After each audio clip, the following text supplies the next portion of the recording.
Dobrodošle, dobrodošli v novi epizodi podcasta Večer v živo.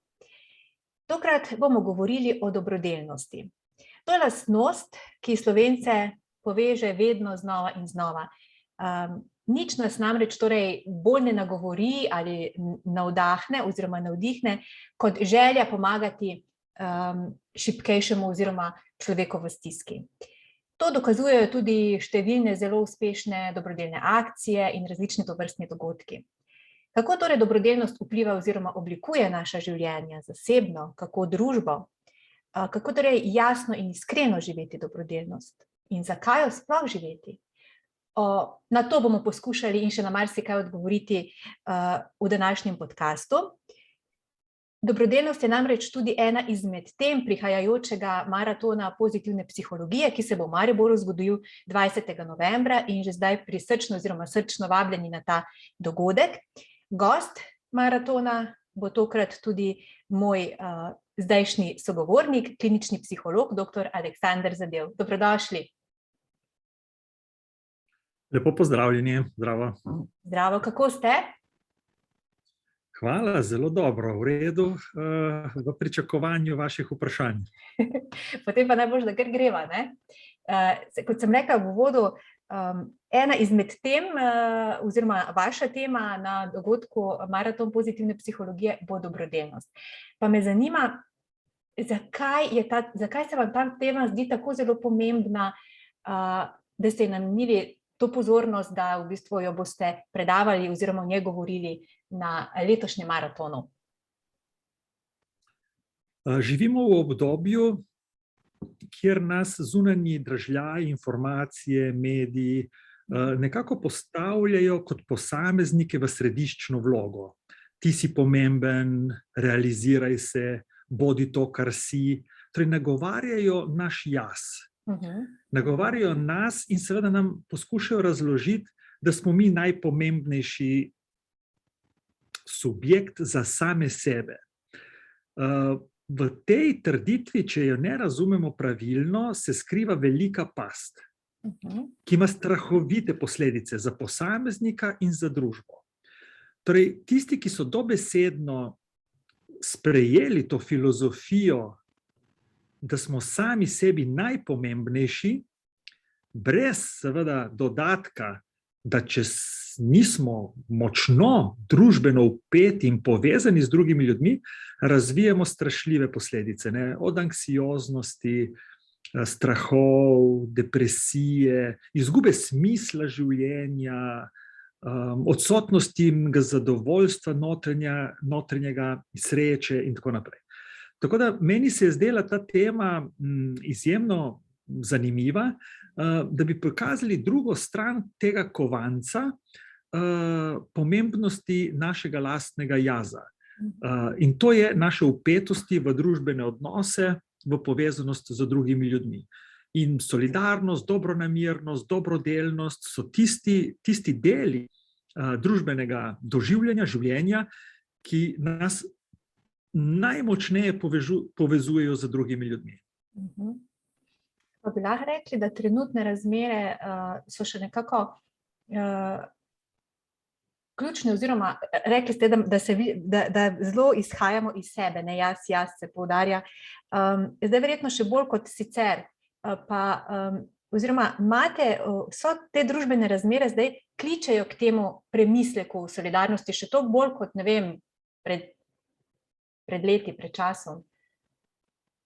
Poglejte, obstajajo družbene razmere, ki so bolj ali manj primerne za doživljanje družbene vpetosti posameznika.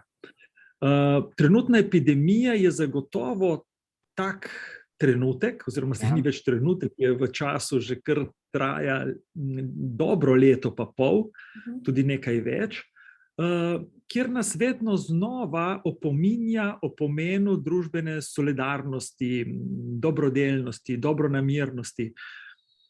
Seveda, nekateri ljudje se pri tem nagovarjanju počutijo dobro in se zelo lepo, bom rekel, znajdejo v tem nagovoru, medtem ko nekateri ljudi pa ravno ta klic k družbeni odgovornosti seveda povzroča hude stiske, negotovosti, seveda potem povzroča to na drugi strani pogosto namesto razumevanja nestrpnost in potem imate družbeno klimo, v kateri živimo zdaj, ne, ko je veliko ljudi zelo napetih z pozicije, zakaj se mi postavljajo notranja pravila povezana na moje zdravje, na odločitve z mojim telesom in po drugi strani spet izjemna napetost pri ljudeh, kako ne morete razumeti, da sem pomemben tudi jaz v tem svetu, da je meni težko in da me morate razumeti in je prav, da se recimo v tem primeru cepite tudi zaradi mene, ne samo zaradi vas. In to sta dve sili, ki vlečeta ljudi zelo narazen. Zelo narazen, kar pa je tragedija, ne, da seveda v modernem načinu življenja to ne oddaljuje ljudi med seboj, ampak jih zbliža na tak eksploziven način. In zato morda povečani strahovi, nasilja, agresivnost, verbalna, tudi fizična žal, ki smo jo deležni in priča v zadnjem obdobju. Ampak po drugi strani pa smo se Slovenci vedno izkazali, kadar je šlo oziroma za solidarnost ali pa dobrodelnost, v smislu pomagati človeku v stiski, ne? Ja. Zelo močni, ne? Tako. Recimo zelo zanimivo je tudi pri zahodnih kulturah, tako kot se prištevamo zadnjih recimo 20 let, 30 let, zelo radi tudi Slovenci, ne, je opazno, da z naraščanjem tega poudarka individualnosti družba sama išče načine, kako bi pokazala pomen družbene povezanosti. In to se dogodi, recimo, če začnem z unega bolj prijetnega konca ob športnih dogodkih, kjer recimo so neke vrste nacionalni prazniki, kot je pri nas Planica, ali pa, bom rekel, v velikih mestih na zahodu, vsak vikend ob nogometnih tekmah, ko pride, ne vem, 10, 50, 70 tisoč ljudi in doživljajo tisto, kar mi enkrat na leto, mogoče v Planici ali pa v kakšnem izjemnem športnem dogodku, kot so bile olimpijske igre ali pa zdaj Evropsko prvenstvo v odbojki. In na drugi strani seveda so te situacije, ki ste jih omenila, ne, povezane tako z naravnimi nesrečami, večjimi naravnimi nesrečami, se spomnimo zadnjega žleda v Sloveniji, potem poplav, ki so bile tako na Koroškem ali pa na Gorenjskem v zadnjem obdobju, ali pa nesreč oziroma bolezni posameznikov, ki so ganile človeško dušo. To pomeni v bistvu v ljudeh, ne glede na to, koliko smo prepričani o tej svoji samopomembnosti in osredotočenosti nase, je še vedno izjemna potreba za to, da bi se čutili del ene širše skupnosti. In v takih trenutkih seveda se priklopimo zelo radi vsi in polnimo svoje baterije družbene pripadnosti. In to je zelo lepo. Žal seveda to ne velja za običajno življenje, ne. Mora biti posameznik ali družba na tak ali pa drugačen način soočen z velikim izzivom. Simbolično, kot sem prej povedal, se dogaja to v športu, pa resnično z katastrofami, boleznijo in tako naprej. No, zdaj ste mi dali to iztočnico, omenili ste ta veliki izziv, da takrat, bi lahko rekla, takrat pride na planu oziroma nas predrami ta nek naraven, iskren vzgib solidarnosti, ne? A kdaj bi lahko rekla, da govorimo o iskreni solidarnosti, o tem momentu, da gre za iskrenost? To je v bistvu zelo težko reči. V bistvu teorije pravijo tako, ne, da v resnici altruizma ni, ne, da v bistvu mi ali v materialni ali v nematerialni obliki imamo vedno nekaj od tega, ko pomagamo drugim ljudem. Seveda nekdo reče, jaz sem pa dal kuverto 10 € vrgel v nabiralnik, jaz ne bom imel nič od tega. Ja, ne boš imel v materialnem smislu nič od tega, ampak samo podoba, da si dober človek, da si naredil nekaj dobrega, da si nekomu pomagal, je ravno tako izjemno pomembna. Seveda, zahodna kultura časti materialni izkaz seveda neke samopomembnosti, ne? Ampak po drugi strani veliko ljudi razume tudi dober občutek. Sej, ko gremo mi nekam navijati, sej mi ne zmagamo, čeprav rečemo, da smo zmagali, ampak v resnici je zmagal nekdo drug, ne? Torej mi uplenimo zgolj nematerialni vidik zadovoljstva ob tem, da so drugi ljudje nekoga premagali v nekem športu, ali pa bili prvi, ali pa dobili medaljo in tako naprej. Ne? Ko smo seveda soočeni z boleznijo na drugi strani, je podobno. Mi nimamo nič od tega, če se osebi tej in tej povrne zdravje, ne, v materialnem smislu. Ampak vendarle, ne, v človeški zavesti tli ta potreba po povezanosti, in ko si pomagamo med sabo, mi zavestno ali nezavedno seveda imamo ta občutek, da če bi seveda doletelo kaj podobnega tudi nas, obstaja možnost, da bi seveda bili deležni podobne pomoči. To ne pomeni, da naša pomoč ni iskrena. Ne?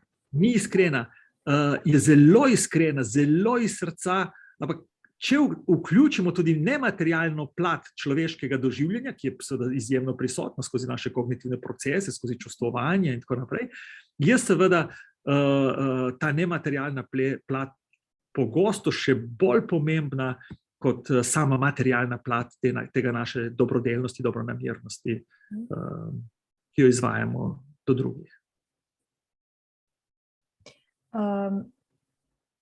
Rečemo, ne, včasih tudi drobna dejanja, ker že teh materialnih stvari, zdaj, če smo pri materialnem, drobna dejanja včasih največ štejejo, ne, tudi kar se neke solidarnosti in tega tiče. Lahko bi pa rekli tudi, zdaj, če nekako solidarnost, zakaj je tako zelo ključna za družbo? Najprej za posameznika in pol za celotno družbo. Kako vpliva oziroma kako jo oblikujemo s to lastnostjo, no?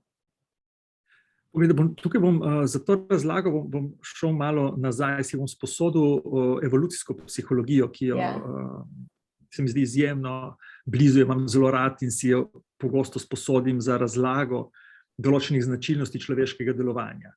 Poglejte, človek tak, kot je, v svetu takem, kot je, sam zase ne more preživeti. Mi smo vrsta, ki za svoje preživetje nujno potrebuje sodelovanje z drugimi ljudmi. Tako kot je večina sesalcev, smo družbena bitja. Ne? To pomeni, mi veliko lažje, pa si pomislite zdaj na milijone let evolucije, ne razmišljate samo o današnjem dnevu, ne? Smo veliko lažje seveda poskrbeli za svoje potomce, smo se veliko lažje obranili pred nevarnostjo, veliko lažje prišli do hrane in seveda ta gen, ne, ki je v nas lahko tudi za samotarstvo ali pa za družbeno, bom rekel, pripadnost, je seveda bil nagrajen tak, ki si je želel bolj intenzivno biti povezan z družbo. In zato smo pač primarno v resnici družbena bitja, ne individualci. Ampak ker imamo zavest in se zavedamo, da se zavedamo seveda tudi sebe. In zato, da ohranimo to svojo lastno identiteto, seveda potrebujemo tudi osebno izkušnjo, osebno zavedanje sebe. Samo to je sekundarna stvar, da se sploh lahko učlovečim kot človek, potrebujem druge ljudi. To meni, v meni, v vas, pač v človeških bitjih, tli izjemno močna potreba po sobivanju v skupnosti. Ne? Sicer na Gaussovi krivulji nekateri imajo to potrebo izrazito močno izraženo, drugi manj, ampak nihče nima nič. Če je pred nami oseba, ki nima sploh nobene potrebe za povezovanjem v skupnost, pač govorimo o psihopatologiji. Imamo tako karakterne strukture, ki so seveda izjemno nevarne sebi, drugim in tako naprej. Govorimo o psihopatskih, sociopatskih osebnostih in tako naprej. Medtem ko mentalno zdrav človek je oseba, ki čuti močno potrebo, pa naj se tega zaveda ali ne, naj je vzgojen na tak ali pa drugačen način. Tako da jaz pogosto vidim, ko ljudje rečejo, ne, jaz vsakemu povem, kar mislim, jaz sem s veliko ljudmi, če v redu, sej, mislim, daleč od tega, da ti nimaš te potrebe, mogoče nisi bil v življenju naučen pravilno zadovoljevati te potrebe in seveda danes je mogoče lažje reči, jaz pa nimam, mene pa ne briga.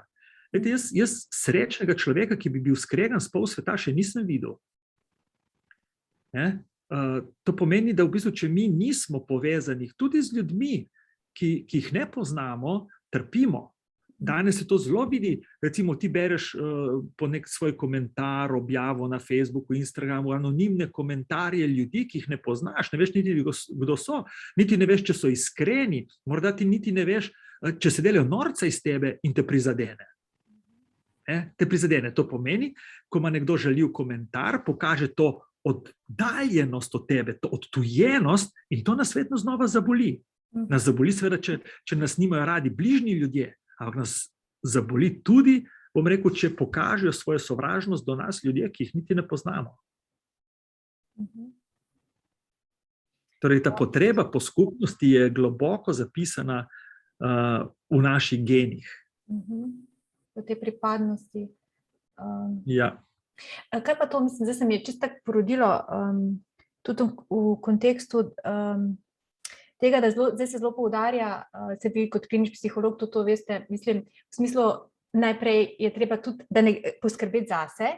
Včasih ljudje ravno v tej skrbi za drugega ali ravno v tem momentu solidarnosti velikokrat pozabljajo pa zase. To je pa zdaj druga skrajnost. Prva skrajnost smo rekli, da izhaja en iz jaz, ne, vse z tega ega. Druga pa, da se pa včasih zna zgoditi ravno obratno, da se nekdo zelo razdaja ali pa zelo mu je mar za druge in pozablja na sebe. Ja, poglejte, pač živimo v svetu, kjer je mrzlo in toplo, prav in narobe, zgoraj in spodaj, levo in desno. In seveda je treba te sisteme usklajevati, ne. To pomeni, ko sem prej rekel, človek se zaveda sebe, se zaveda svojih potreb, ne zgolj potreb skupnosti. Našega vedenja ne vodijo nagoni, ampak zavestne odločitve. In seveda, če znotraj zavestnih odločitev pozabljamo na to, da je potrebno se spočiti, pojesti kos kruha ali pa zadovoljiti katerekoli tudi svoje nematerialne potrebe, potem seveda to povzroča na dolgi rok nezadovoljstvo, celo ogroža naše zdravje in tako naprej. Tako da sam zelo rad, ko delam z ljudmi, jih učim ravno tega ravnovesja. Torej, razumete, meni je sploh ne morem, meni je tuje razmišljati, da sem jaz sam sebi na prvem mestu ali pa da mi je moja družina. Če jaz vidim svojo družino srečno, zadovoljno, zdravo, to je meni največje veselje. Samo to veselje mi nič ne pomeni, če sem jaz na smrt bolana oziroma tvegam neko svoje vedenje nekje drugje. Torej, neka skladnost v skrbi zase in za druge je garancija za eno uravnoteženo, mirno, zadovoljno življenje. To gre z roko v roki, ne, seveda, se ne sme izključevati, ne, ampak so pač pojavi, ne, zato me je zanimalo. Kaj pa mogoče, kako razviti to neko solidarnost ali pa prebuditi ta občutek? Jaz mislim, da ta občutek je v nas. Na srečo ga ni treba vzpodbujati in razvijati, ga je treba predvsem dovoliti, da se izrazi in potem seveda sama socializacija otroka, mladostnika in potem kasneje v življenju v bistvu pripomore, da seveda ta vedenja izražamo na socialno sprejemljiv način. Veste, s tem, da onemogočamo otrokom, recimo želim preprosto stvar, da bi tekali po šoli, da bi tekli in se porivali in zaletavali eno drugega po šoli. Mi sicer seveda kakšna zlomljena roka manj, pa kakšno razbito čelo je manj zaradi tega, definitivno, in dejansko res, ko sem jaz hodil v osnovno šolo, je kar vsake toliko en imel roko v gipsu in tako naprej. Danes je to v bistvu cela redkost, da ima nekdo v šoli, pa da se pri telovadbi, pa med odmorom, ne vem, preletel na roko, zato ker se otroci popolnoma drugače obnašajo. In seveda na ta način, ko ni tistega pristnega stila, pa pogledajte otroke na otroškem igrišču, ki so stari 2-3 leta, kako oni uporabljajo tobogan, v obe smeri in to hkrati. Če so mame in očetje zdraven, je tam lepa vrsta, vsak gre gor, noben ne pleza gor, da bi dražil, zato ker tam so starši poskrbijo, da tega ni. In v bistvu onemogočajo v bistvu tisto pravo socializacijo, ki je ključna za razumevanje povezanosti. Jaz sem pomemben, jaz hočem imeti mir in jaz se spuščam po tem toboganu, ko se spuščam, imam pravico do enega miru.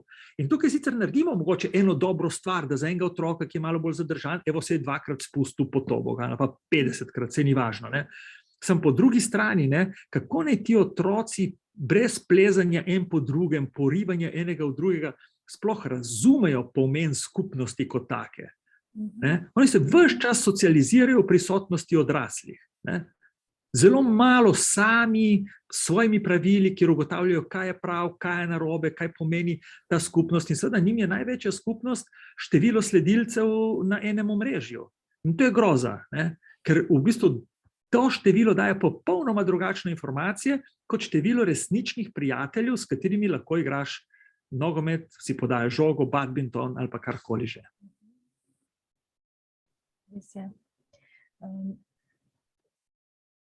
Kaj pa vas osebno recimo najbolj gane ali pa bom rekla se vas dotakne v kontekstu te solidarnosti?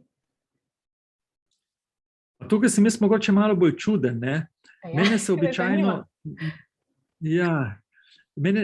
najbolj gane seveda moč, ki jo vidim v ljudeh, ki seveda po drugi strani potrebujo en segment naše pomoči. Recimo, da jaz upam, da ne bo izgledalo bizarno, ne? Jaz sem zelo rad v rehabilitacijski center Soča, ne? Zelo rad sem s tistimi otroki, imam predavanja za starše in tako naprej. Me to izjemno polni, ne? In seveda kljub temu, da jaz pridem tja zato, da bi nekaj za njih naredil, me fascinira njihova moč, ne? Mogoče oni ne vejo, česa o psihologiji in pride prav moje znanje o vzgoji, o čustvih in tako naprej. Sem po drugi strani, ne, jaz sem ves čas prepričan, da veliko več dobim od njih, kot sem tja prinesel. In grem vedno domov Bog ne daj z občutkom krivde, ne, ampak z eno zavestjo, ne, kakšno silno moč imajo ljudje, ki na videz gledajo, da rabijo na nekem področju življenja pomoč, ne, kakšno silno moč kažejo pa na drugih področjih življenja. Dostikrat sem sodeloval, tudi smo organizirali razna srečanja, predavanja, kjer smo zbirali denar, ki smo ga razdelili ljudem, ki so bili potrebni finančne pomoči.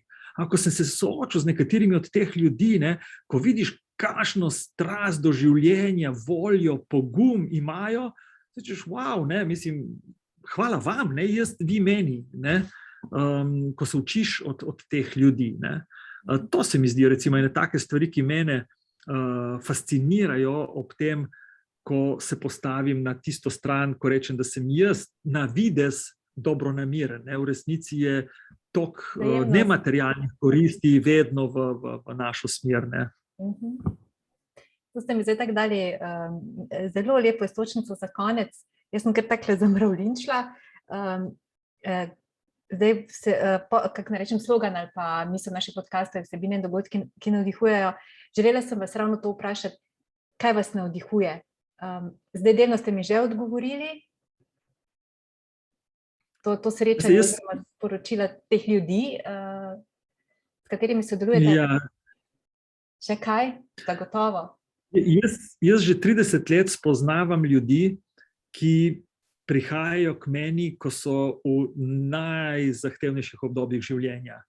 Ko so izgubili bližnje, ko so se zgodile take in drugačne tragedije. Ne? In potem v bistvu ti ljudje imajo možnost, da se usedejo v kot, se smilijo sami sebi in ne naredijo nič, ker cel svet bi jih nazadnje tudi razumel. Ampak potem dvignejo rit in grejo živeti naprej. Ne ker je lahko, ampak kljub temu, ker je težko. In ne razpravljajo o tem, zakaj se je meni to zgodilo, zakaj sem jaz nesrečen in tako naprej. Oziroma lahko tudi v enih obdobjih tega žalovanja, stisk, jeze in tako naprej. Tisto, kar me navdihuje, je to, ne, da živijo naprej. Da ne glede na to, kakšna je njihova izkušnja, izberejo življenje. Ne glede na to, da občasno jih preplavi temna žalost in popoln brezup, ker so izgubili ljubljeno osebo, zboleli, izgubili, ne vem, zdravje in tako naprej, pa vendarle zavestno in hote v svoje življenje pripeljejo barve, pripeljejo mavrico, ki zgine, ko neha padati dež in sonce, pač tudi zgine v nekem trenutku ta mavrica, pa jo ustanejo in jo grejo iskat nazaj in ponovno pobarvajo svoje življenje. In te zgodbe me navdihujejo, so mi v neverjetno inspiracijo in ko je meni kdaj težko, mi ni težko najti razloga, zakaj dvigniti rit in iti živeti naprej. Bravo. Najlepša hvala, dr. Aleksander Zadev, za lep, navdihujoč, ganljiv pogovor. Veselimo se vas 20. novembra na maratonu pozitivne psihologije. In srečno. Hvala za vaše vprašanje, hvala za vaše iztočnice. Se vidimo v Mariboru. Tako, srečno.